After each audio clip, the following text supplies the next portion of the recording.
Solomon was the king of Israel almost 3 millenniums ago, and he had it all: gold, palace, power, 1,000 wives, pleasure, sophisticated and educated, and he was popular around the world. The Queen of Sheba even came and was marveling at all that he had.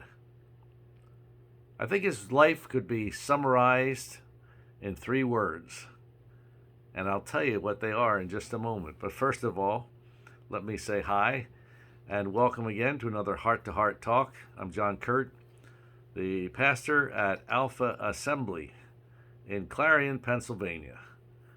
Thanks for joining me again, and I hope today's message will help us all to realize that the things of this world are temporal and that the most important things are eternal, the spiritual things.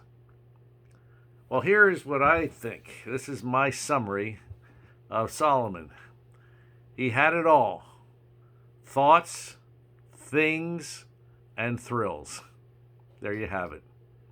His life could be measured in that. He had lots of education and learned a lot of things. He had a lot of things. Oh my, he had so much. And he had so many thrills. Thoughts, things, and thrills. But in the end, his conclusion was that it was all in vain. It was all worthless. And what's amazing is he ended up miserable and cynical. And instead of freedom in his mind and heart and spirit, he found himself in the bondage of turmoil. The reason was he kind of abandoned God and did his own thing and gradually drifted onto the path that led to a false sense of freedom. He started well, but I don't think Solomon finished well. And that's what happens to so many. The very things that they expect are going to bring fulfillment and freedom in life and make them live life to the fullest really take them into a rat race of compulsive self-centeredness that wants more and more and more and is never really satisfied. I know there have been lots of people that have had lots of things down through the years. Right now, the one that we hear about a lot is Elon Musk. How much money is enough? Being worth 145 billion dollars, it doesn't compute with me. They always want just a little more. Now, I'm not saying these things are bad. Education, wealth, influence, position, success are good if you handle them the right way and they can add to your life. But you know what? They don't really bring freedom here and now, and certainly not for what comes after. The great then what?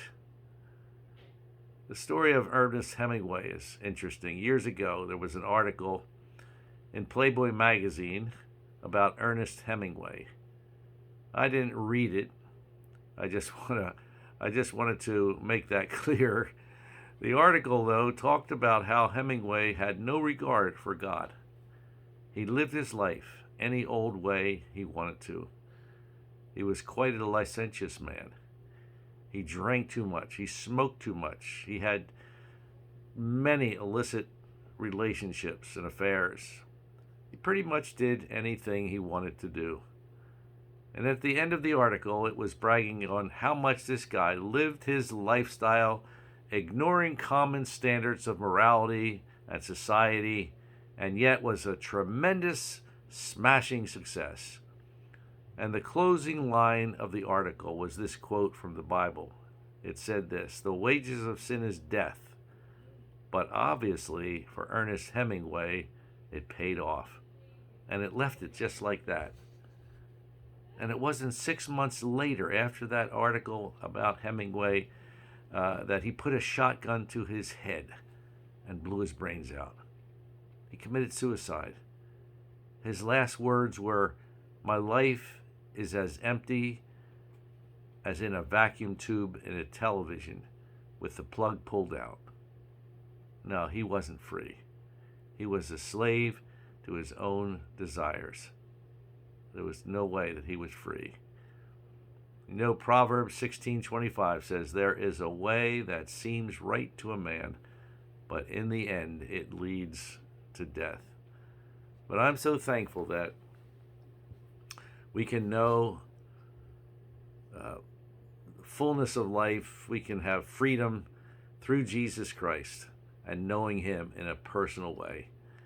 And I'm so glad that when I was a young man, just a preteen, that I gave my heart to Jesus, and then he called me to be in ministry, and here I am today, some 50 years later, and I'm thankful for how God has helped me through the years to keep my focus on what's most important in life, and I hope that you do too.